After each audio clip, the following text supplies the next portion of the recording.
hockey sur glace. Commentaire Gilles Cauzanet, Léon Mesdames et Zitrone, messieurs, réalisation Jean Pradinas. Bonjour ou bonsoir. Nous enregistrons le vendredi soir. Vous voyez cette émission le samedi après-midi. Il s'agit à la patinoire olympique et municipale d'Asnières, un match entre un club canadien qui, contre un club soviétique, mène par 1-0 après le premier tiers-temps.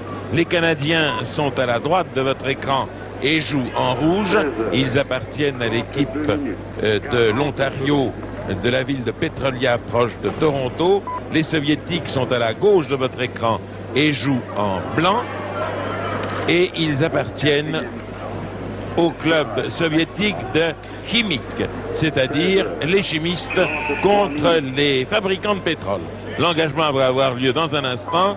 Surprise, après le premier tiers-temps, l'équipe canadienne mène par 1-0. Je dis surprise, car c'est une équipe amateur contre l'une des meilleures équipes d'Union soviétique. Les Soviétiques vont avoir à cœur de reprendre l'avantage après les ennuis qu'ils ont eu dans le premier tiers-temps. Ils sont partis terriblement vite. Et suivez bien le 7, Savzilo. C'est un garçon qui est omniprésent sur la glace. Les Canadiens ont maintenant le palais par Edgar. Le perdent. Jarov a dégagé son camp. Cela va terriblement vite. Cela va beaucoup plus vite qu'au cours du premier tiers-temps. Je vous demande de regarder la manière dont joue le gardien de but canadien, qui est un fameux. C'est Joutkov qui a le palais. Centre mal, le palais a roulé. On cafouille. Les Canadiens dégagent dans la crosse de Jarov, qui n'a qu'à se donner la peine d'aller chercher le palais, tandis que le 4, Verigin, est à côté de lui. Verigin, le deuxième arrière de cette formation-là. Je crois qu'il y a deux garçons qui vont aller en prison. Alors je ne sais pas très bien pourquoi ils vont y aller. Je pense qu'il y a eu un petit problème là-bas de l'autre côté de la patinoire. Ils se sont un peu battus. Ils se sont un peu battus, oui. Échanger quelques douceurs. Autrement dit, il y a en prison le 7 Savzilo, du moins le 7 canadien qui est Zonville et le 11 soviétique qui est Turenko. Les deux équipes ont donc maintenant, avec l'homme qui est dans les filets, 4 joueurs sur la glace, 4 au lieu de 5, et c'est à mon avis à l'avantage des soviétiques qui sont plus rapides parce que plus légers, disons moins lourds.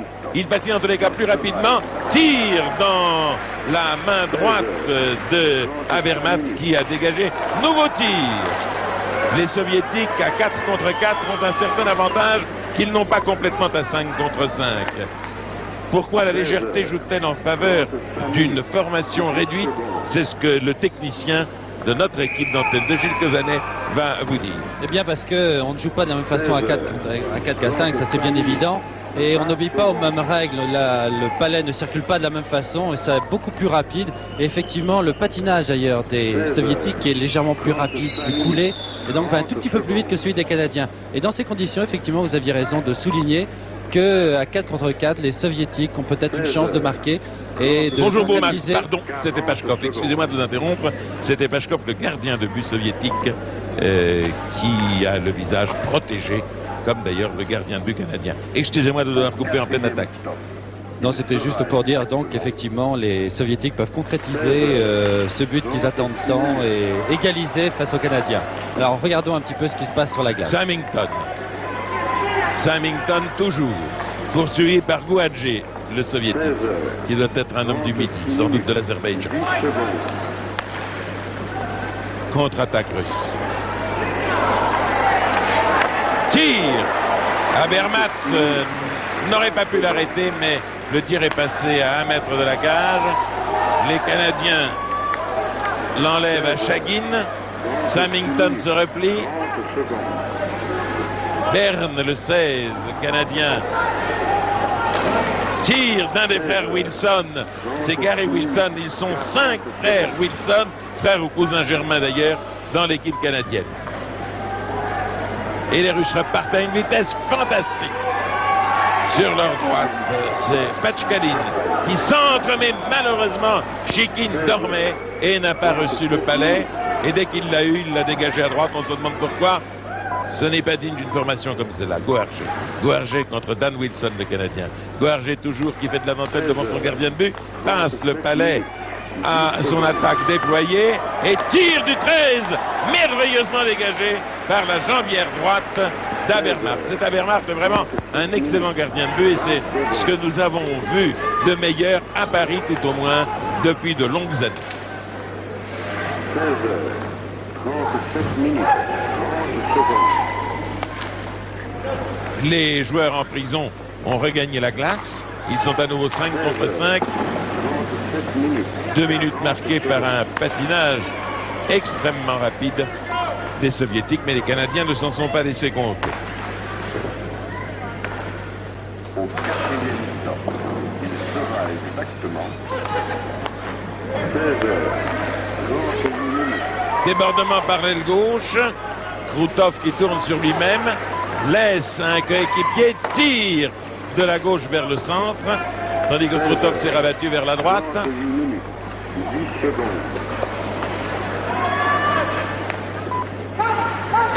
Dave Wilson, plus lent, a tout de même réussi à dégager son camp. 20 secondes.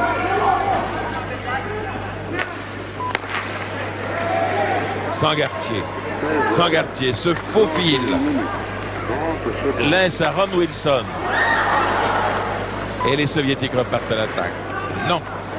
Krutov est obligé de faire de la dentelle, de tourner sur lui-même, mais il a le palais. Il avance, il est au-delà de la ligne rouge, laisse le palais, mais il n'y avait personne derrière lui. Et c'est pourquoi les Canadiens ont pu reprendre le palais et dégager leur camp, tandis que Joutkov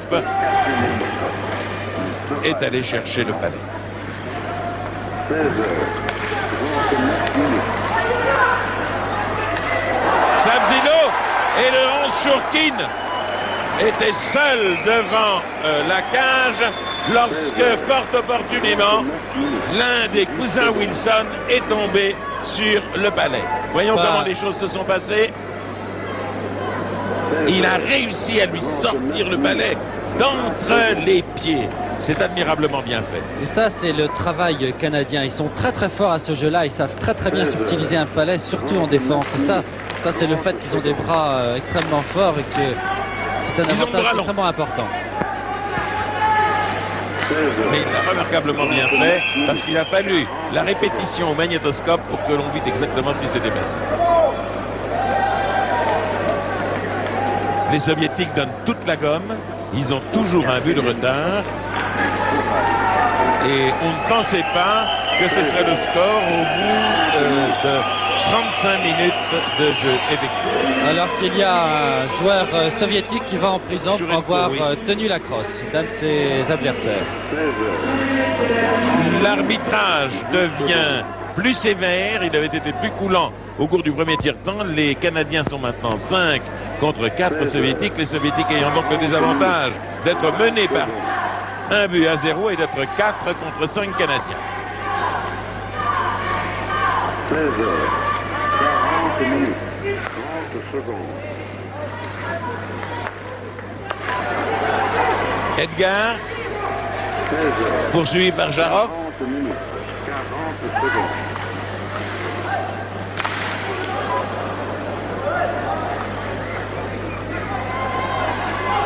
Et l'on va dégager. Joutkov.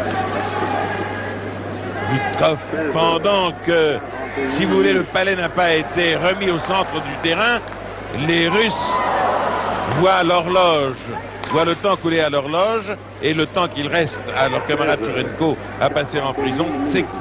10 secondes. Contre-attaque russe. Seul, tout seul, patinant très vite, tire et merveilleuse attaque, merveilleuse action personnelle, c'est formidable. Et le gardien américain, le gardien canadien n'a plus que ses yeux pour pleurer. Regardez, seul. Verigin. Il est parti seul.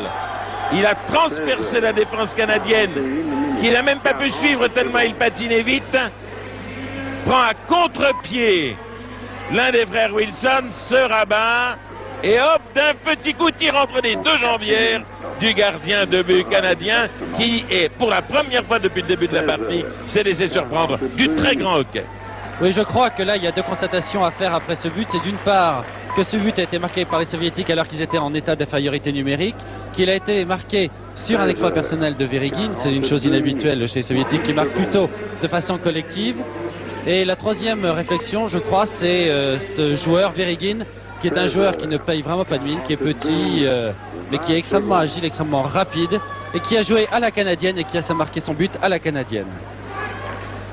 16h, 42 minutes, 30 secondes. Un partout par conséquent. 16h, Voilà 7 minutes que l'on joue dans le deuxième tiers-temps, celui que nous vous commentons. Smagin se fait prendre par Edgar, est obligé de renvoyer en arrière. Chikin, le 2 soviétique très irrégulier, capable du meilleur comme du pire.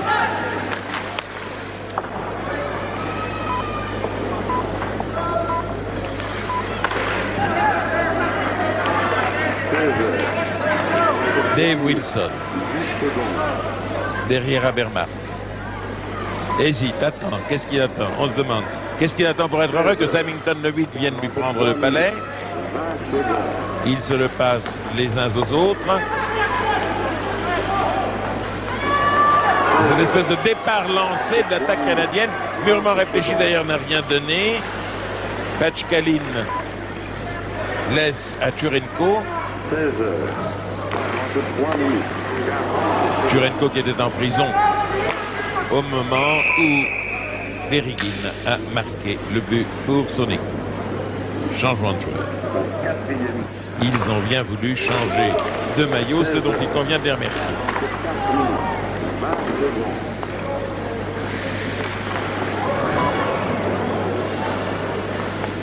16h, 44 minutes, 30 secondes. Ouanger passe au 10, Magin qui tire. Mais ce n'est pas tous les jours fait. Et Habermas a encore réussi un de ses arrêts dont il a été plutôt prodigue au cours de cette partie. Au quatrième temps. Et qu'un homme peut le saisir à la main, c'est tout de même fantastique. Ça, c'est absolument diabolique, la vitesse et les trajectoires souvent de ce palais. 16h, Zondli a perdu le palais. Oh là là, un Soviétique et un Canadien se battent. Ah non, messieurs, je vous en prie, épargnez-nous ça, nous avons une partie claire, une belle partie du beau sport. Arrêtez les uns et les autres vos règlements de compte personnel. 16h, 45 minutes, 30 Contre-attaque canadienne plus lente que ne sont les contre-attaques soviétiques dans la même situation. 16h, À nouveau une action personnelle. On repasse en arrière et l'on tire de plein fouet, si je puis dire. Mais le gardien canadien, moi, il fait mon admiration. Il fait un travail absolument extraordinaire depuis le début de la partie, même au cours du premier tiers-temps. Il a arrêté une trentaine, 30 ou 40 tirs soviétiques qui n'étaient pas toujours faciles, alors que de l'autre côté, le gardien soviétique de Khimik de Moscou a une tâche beaucoup plus facile, même s'il a encaissé un but un petit peu malheureux au cours du premier tiers-temps. Il a encaissé le but parce que il a eu un instant d'inattention, il faut 16h, bien. 46 minutes, 20 secondes. Mais c'est un beau match. 16h, 46 minutes, 30 secondes.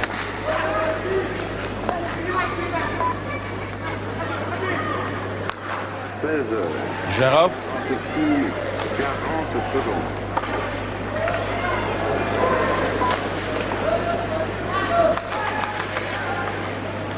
les Canadiens derrière les filets soviétiques.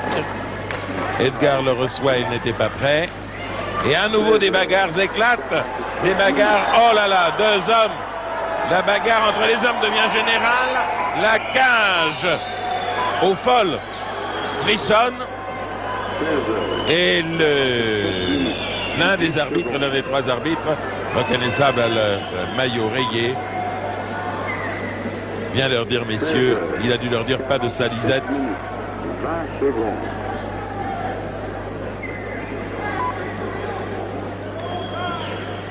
16h, 47 minutes, 30 secondes. Wilson. Et de l'autre côté, le soviétique, c'est Verigin. 16 heures, 47 minutes, 40 secondes.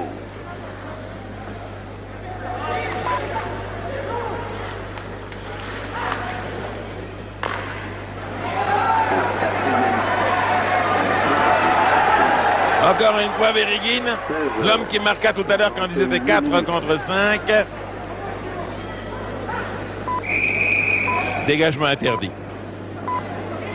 16 heures, 48 minutes, 10 secondes. Ah, le mot anglais icing est peut-être plus poétique que dégagement interdit. D'abord, il est court, et ensuite, ice voulant dire glace, cela signifie que le palais a longtemps roulé sur la glace, trop longtemps, et qu'il est allé trop loin.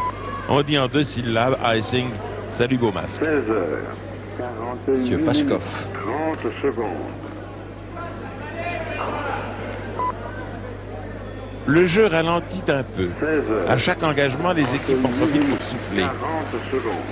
Je crois qu'il y a un engagement physique qui est très important du fait du jeu canadien qui joue beaucoup sur l'homme et qui n'hésite pas à coincer contre la balustrade.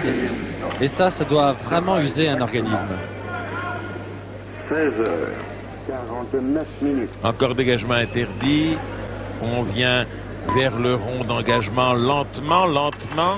On respire, on prend son temps pour souffler. On est à la recherche du souffle. Tournoff contre Samington. Et nouveau dégagement. Mais pas interdit cette fois-ci. Il faut dire arrêt de Habermas qui dégage son camp remarquablement. 49 minutes, 20 secondes. Zonneville, le Canadien, passe là-bas à droite à l'un des cousins Wilson, à Jay Wilson, 30 secondes. qui le donne à son frère, lequel ne sait pas trop quoi en faire, et tire littéralement un tir très mou dans le gant gauche de Pashkov.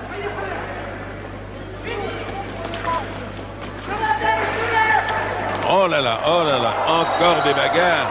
Bagarre entre Dan Wilson et Trunov, le soviétique. 16 heures, 50 minutes. Davidkin. Base devant Dan Wilson. 16 heures, Sangartier 30 minutes, 10 à Le secondes. Palais. Le conserve un bon moment. Se fait prendre par les soviétiques. 30 minutes. Les Canadiens l'ont, Jay Wilson. Tout ceci est assez confus. On ne sait pas ce que l'on veut. Et les soviétiques ont maintenant le champ à peu près libre. Fonce par 50 minutes. Sapelkin. Tire. Le 8 là. Les soviétiques tirent à nouveau, mais sous un angle si fermé qu'il n'y avait pas grand-chose à faire, me semble-t-il. Et pourtant un travail remarquable devant les buts de Remarquable. Habermas. La manière dont ils ont laissé la partie droite pour eux de la patinoire libre, en faisant aller tous les Canadiens de l'autre côté, ils ont eu le champ libre, ils ont pu venir jusque devant la cage d'Habermas et ils ont manqué le coche. Il manque tout de même un peu de précision, les Russes, je dois dire. Il manque un petit peu de précision, mais je pense que ce manque de précision peut s'expliquer parce que c'est un petit peu un travail de souterrain qui est fait par les Canadiens au niveau des crosses des joueurs. C'est-à-dire il y a beaucoup de travail entre les crosses et les Canadiens gênent beaucoup les Soviétiques en ce sens. Les Tchèques, par exemple, que les Russes et les Tchèques, quand ils ont joué ensemble, n'ont pas eu de problème dans ce sens-là. C'était un jeu très clair. Tandis que là, il faut aller chercher peut-être très loin, peut-être dans le jeu des crosses et presque des patins, pour comprendre exactement ce qui se passe. Les Russes pressent le but canadien. Contre-attaque des Canadiens. Jarov l'annihile. Vous voyez, les Canadiens deviennent lourdeaux sur le palais. Samington. Tir de Samington arrêté, merveilleusement bien arrêté par Pashkov. Et c'est le tir le plus difficile depuis le début de la rencontre que Pashkov ait arrêté.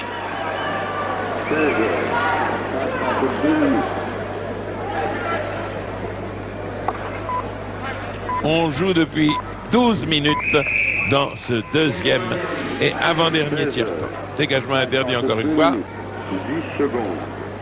Alors nous avons maintenant, alors que nous avons eu une partie très construite, chacun selon son style, nous avons maintenant de très belles passes de jeu, Gilles, mais ce n'est plus cette espèce de construction du début parce que les joueurs commencent à être fatigués.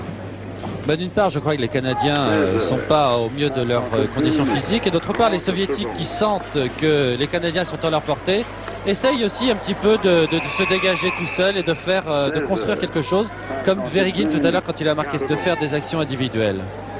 Ah mais le but avait une chose merveilleusement bien faite. C'est l'un de mes bons souvenirs de hockey, ce but d'il y a 7-8 minutes. 16 heures, 133 minutes. Et à nouveau, Verigin dans ses œuvres. Mais cette fois-ci, les Canadiens s'en méfient. Edgar donne loin à Abercombe. 16 heures, Et à nouveau, Edgar tire à Pachkov qui arrête remarquablement.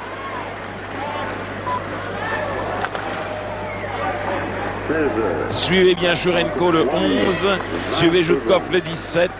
Voilà des joueurs qui, à la fin de ce tiers-temps, vont vraisemblablement donner leur maximum. Tir formidable de Shekin, mais qui passe à 3 mètres de la cage d'Abermart. Nouvelle contre-attaque d'Abercrombie. Tire. Un arrêt mauvais. Un mauvais arrêt. Un autre Canadien là. Et marque. Je vous ai dit. Tir d'Abercrombie. Mauvais arrêt de Pachkov qui a laissé échapper le palais. Regardez. Regardez Abercrombie. Regardez-le en répétition. Penché. Il tire. Il va tirer sur Pachkov. Lequel parvient pas à bloquer le palais. Et l'autre Canadien arrive et marque alors là imparablement. C'est un but extrêmement classique, ça paradoxalement. On a des choses assez curieuses. Un but soviétique à la canadienne et un but canadien à la soviétique. 54 minutes. Voilà, c'est le sport, cela. C'est un jeu plein de rebondissements. Et les Canadiens mènent maintenant par 2 buts à 1. 54 minutes. 30 secondes. Un petit peu contre le cours du jeu peut-être, mais enfin ça fait aussi, on le répétera jamais assez, ça fait partie presque de la tactique canadienne que de jouer de cette façon, de jouer en contre et de jouer de façon très opportuniste. C'est-à-dire de profiter de la moindre occasion pour marquer, de la moindre faille, et de sentir quand il y a un petit relâchement chez les Soviétiques pour venir marquer sur un exploit individuel, ou même sur presque une construction comme on a pu le voir ici. 16 heures, 55 minutes.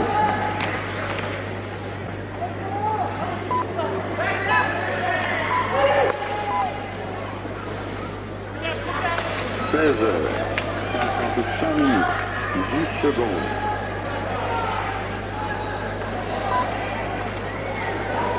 Le gardien soviétique commence à prendre un petit peu peur. On le sent inquiet sur les attaques canadiennes. Au début, il ne l'était pas. Passage de Guarguet qui donne au 14. Mais les Canadiens sauvent. Peut-être pas avec une grande élégance, mais ils sauvent.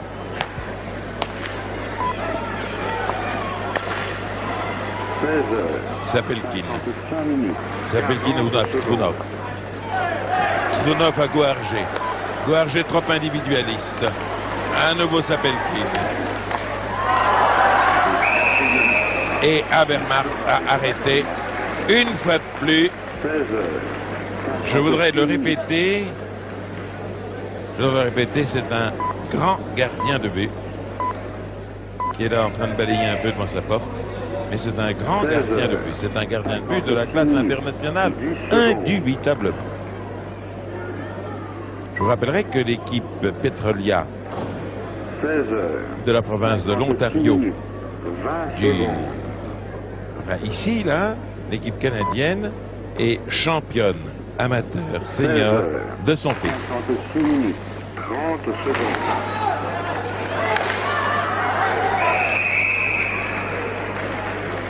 16 heures, 56 minutes, 40 secondes.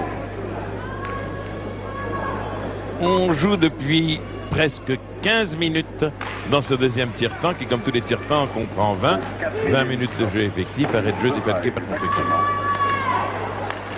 Contre-attaque russe. 57 minutes. Nikitin a tiré. Comme ça. Au petit bonheur la chance un peu. 16 heures, 57 minutes, 10 secondes.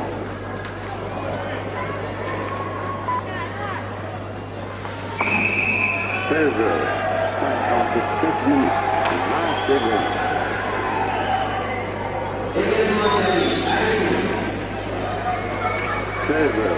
Et sur ce dégagement interdit 30 secondes. que le speaker officiel vous a annoncé, on en profite pour faire un changement de 16 joueur. heures, 57 minutes. 2-1 toujours pour les Canadiens. Les Canadiens de Petrolia, province de l'Ontario, contre les Soviétiques de Chimik de Moscou. 16 heures, 58 minutes.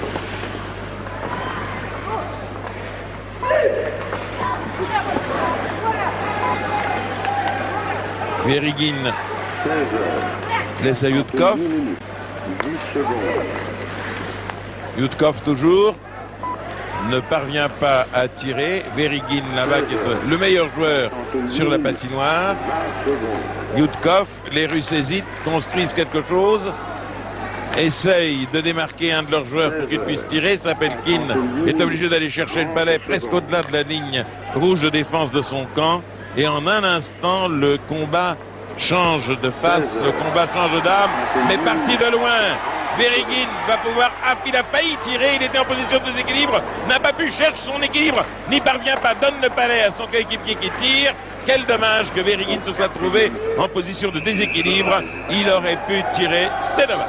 Il s'est trouvé aussi en position d'équilibre, mais aussi il a été gêné justement par une crosse canadienne qui est venue soulever Comme vous légèrement la disiez il y a sienne. un instant, les crosses canadiennes entrent sous les patins soviétiques. Sous les patins, ils viennent soulever les crosses soviétiques, et ce qui les gêne beaucoup. 16 heures.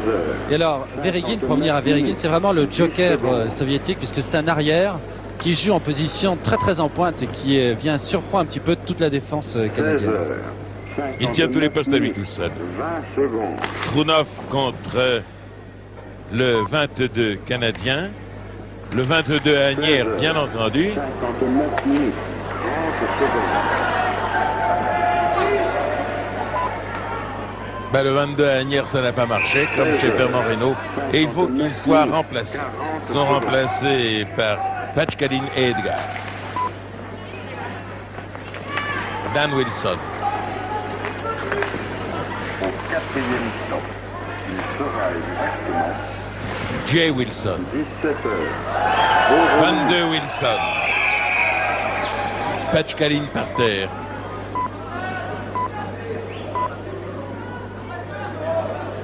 – 17 heures. 0 minutes. 10 secondes. Les arrêts de jeu deviennent plus fréquents. La partie devient plus hachée. 17 heures. 0 minutes. 20 secondes. Les Canadiens voudraient tenir jusqu'au bout de ce tiers-temps et terminer par 2-1. C'est pour les premières éditions des journaux chez 0 eux. minutes. 30 secondes. Contre-attaque. Sangartier. 17 heures. L'un des Wilson. Tire. Oh là là, oh quelle chance ils ont eu, les Russes, ou plutôt quelle malchance ils ont eu les Canadiens. Gouargé. Gouargé à Pachkalin. Abermat détourne. Le 22. 17 heures. 1 minute.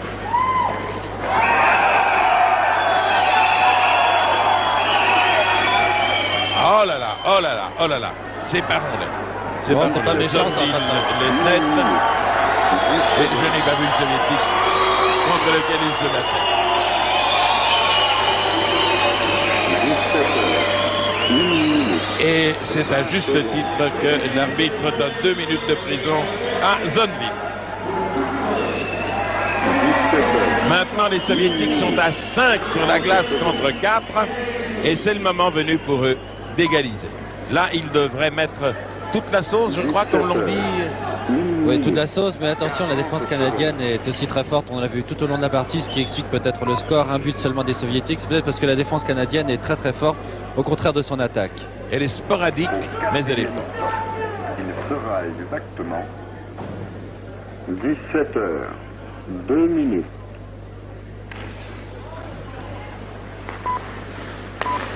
Sapelkin, à droite. Tire. 17 heures. Et voilà. 2 minutes. Et voilà, sans aucune difficulté, à 5 contre 4. Et alors que les Canadiens deviennent un peu plus fatigués car étant plus lourds que les Soviétiques, ils trouvent leur deuxième souffle plus difficilement. Les Soviétiques égalisent encore une fois, cela fait 2-2. Alors sur ce but, je crois qu'il faut dire que c'est peut-être moins une construction soviétique qu'une petite faute du gardien Aberhart qui jusque-là avait été absolument irréprochable. Là, il a fait une petite faute, il a laissé un tout petit angle ouvert et malheureusement, il a suffi de cet angle pour que le joueur soviétique vienne marquer le but. Un bien petit angle.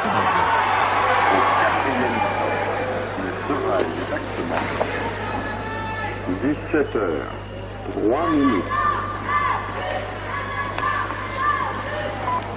Voilà, maintenant qu'un but a été marqué, on revient à 5 contre 5. 17 heures, 3 minutes.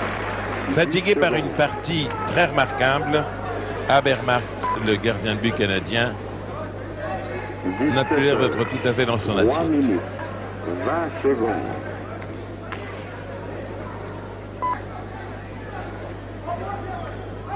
17 heures, 3 minutes, 30 secondes.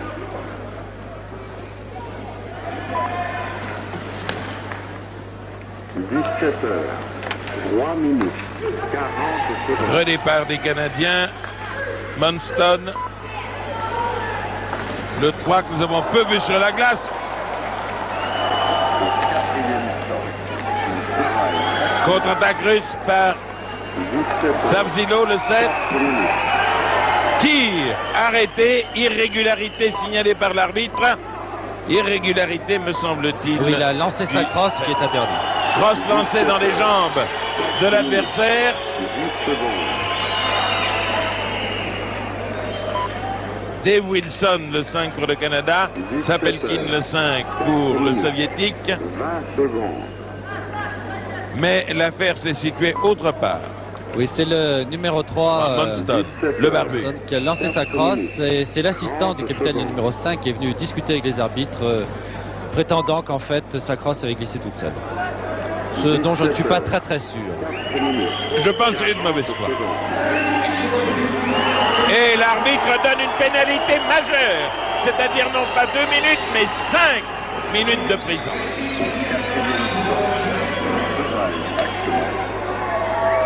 Alors 5 minutes, c'est une pénalité déjà très dure parce que 5 minutes, il faut la retenir 5 minutes. Pour les Canadiens et à 2-2, là les Soviétiques, c'est une bonne occasion pour eux de remonter au score et de prendre enfin l'avantage sur cette équipe canadienne. C'est peut-être le tournant de la rencontre. 5 minutes, 20 secondes.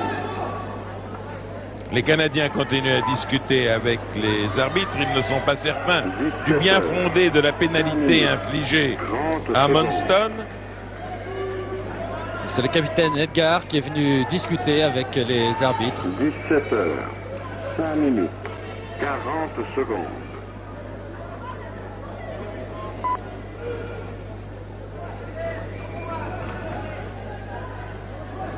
Au 4e stop, il sera exactement... Alors là, il y a un petit moment de flottement. Edgar est allé consulter son coach, est allé voir peut-être ce qu'il fallait faire, ce qu'il fallait penser de cette décision. L'arbitre l'appelle. Pas très pressé, monsieur Edgar. Voilà, il voit d'ici en train de discuter avec son coach. Peut-être de tactique. 10 secondes.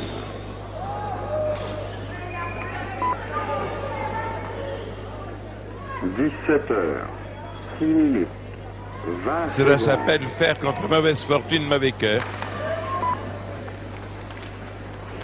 5 minutes de pénalité, c'est très dur. 6 minutes, 30 secondes.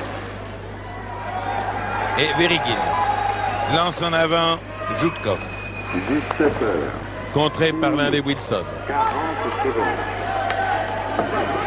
Chikin, le 2 soviétique.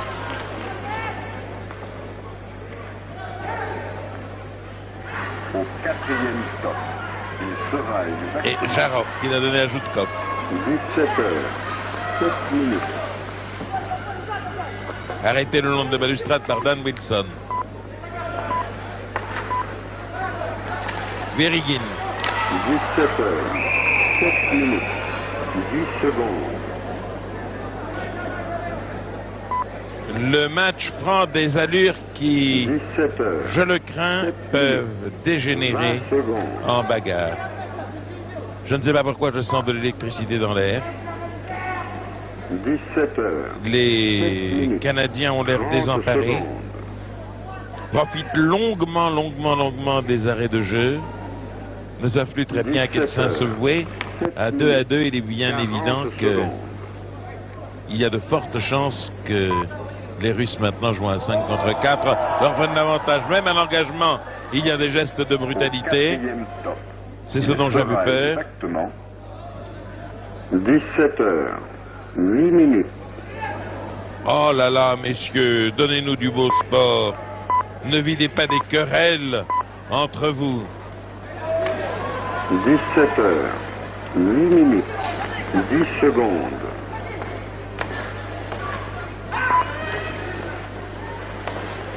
17 heures, 8 minutes, 20 secondes. Jarov se fait subtiliser le palais. 17 Sapelkin heures, est allé le 8 chercher. minutes, 30 L'attaque secondes. soviétique se déploie. Verigin, 17 vous avez heures, appelé le joker à juste titre car il est 40 partout, il secondes. joue. Un arrière qui joue en position d'avant ou un avant qui quelquefois joue en position d'arrière, c'est comme on voudra. Au 4e stop, il sera Jarov passe à Sapelkin. exactement Sapelkin cherche 17 heures, Verigin, lui donne le 9 palais. minutes. Un grand joueur, ce Verigin qui, par-dessus le patin d'un Canadien, a donné le palais à ses coéquipiers. Sapelkin au 17. 17 heures, Le 17 à Verigin, 9 encore une minutes, fois au 17, c'est 10 Ryubkov. secondes.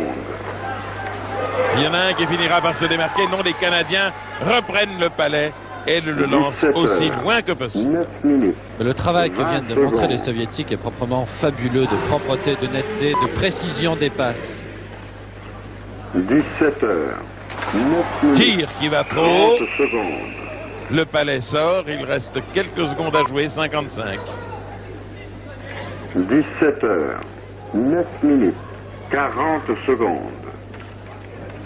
Et un deuxième tiers-temps qui, je crois, aura été à l'image un petit peu du premier, avec quelques actions canadiennes qui se sont concrétisées par un but. Au 4e Et puis stop, surtout sera les exactement Soviétiques qui ont renforcé leur jeu, qui se 17 sont laissés un heures, petit peu moins troublés 10 par minutes. les Canadiens.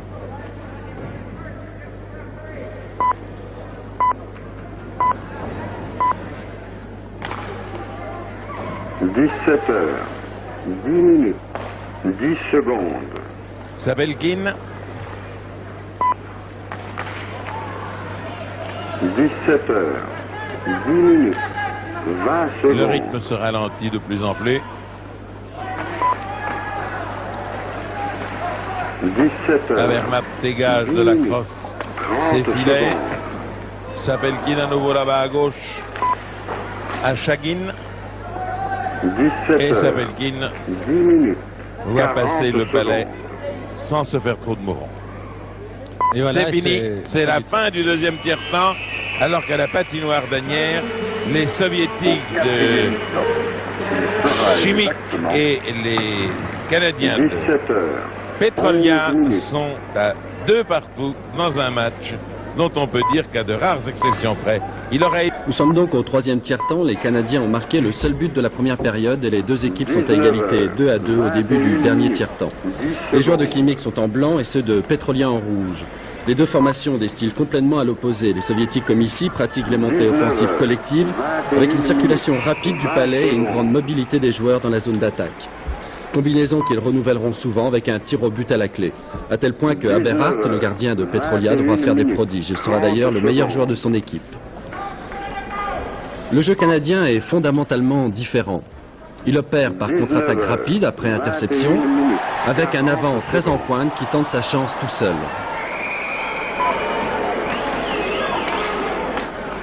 Autre caractéristique du jeu canadien, la roublardise et l'utilisation intensive de la crosse à des fins intempestives. Regardez la crosse qui vient s'intercaler entre les deux patins. C'est sanctionné normalement. Il vient en prison pour 2 minutes.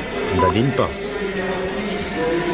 Les Canadiens renouvelleront plusieurs fois ce geste et souvent à l'insu des arbitres, ce qui faussera un petit peu le jeu soviétique. À la suite de cette faute, le numéro 6 canadien est en prison pour 2 minutes. Les joueurs de Petrolia sont donc en état d'infériorité numérique, 4 contre 5 à Khimik. Les soviétiques peuvent maintenant construire en toute tranquillité autour de la boîte noire le carré que forment les Canadiens devant leur but. 30 secondes. Pour ces derniers, la tactique est simple, gagner du temps. Comment? Eh bien en dégageant le palais le plus loin possible de l'autre côté de la patinoire. Au Canada, c'est une action qui est applaudie par les spectateurs. Elle est considérée comme une excellente opération tactique. Mais la tactique a ses limites quand on a en face de soi un garçon comme ce numéro 4, Veregin, un arrière qui peut devenir un avant diabolique. 23 minutes. C'est lui qui, dans ce système de jeu bien huilé, apporte la touche de génie. Il sème la panique dans la défense canadienne et va permettre à son équipe de marquer un but 10 secondes. et ainsi de mener 3-2 au cours de ce troisième tiers-temps.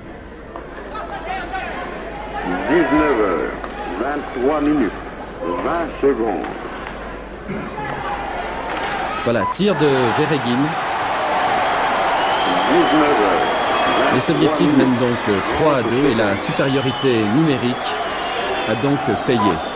C'est un but extrêmement classique. Veregin tape en slapshot. Le gardien canadien Aberhart est gêné par un de ses joueurs et laisse passer le palais. Mais ce troisième tiers-temps est surtout marqué par un certain nombre d'irrégularités, comme celle-ci. Le joueur canadien reçoit un coup de crosse dans la figure. Il est sérieusement touché à l'œil gauche. Au ralenti, on voit bien le coup porté par Michel Chikin, le soviétique, qui écopera de 5 minutes de prison. Les rôles sont donc inversés. Les Canadiens jouent maintenant à 5 contre 4 soviétiques. Les Canadiens en profitent et marquent un but qui laisse les soviétiques pantois. Un but travaillé très rapidement, contre lequel le gardien soviétique Pashkov ne peut rien. Et pourtant Pashkov est un des meilleurs gardiens soviétiques et faisait en effet partie de l'équipe championne olympique en 1976.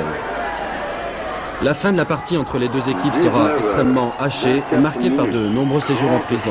Les Canadiens notamment s'y retrouvèrent à 3 en même temps. Les Soviétiques du reste y firent aussi de fréquents séjours. À 3-3, un score étriqué qui indique la qualité des défenses. Les Canadiens s'en sortent bien. Ils terminent quand même dernier de ce tournoi de Paris remporté par l'équipe de Kimmich. Au 4e, il sera exactement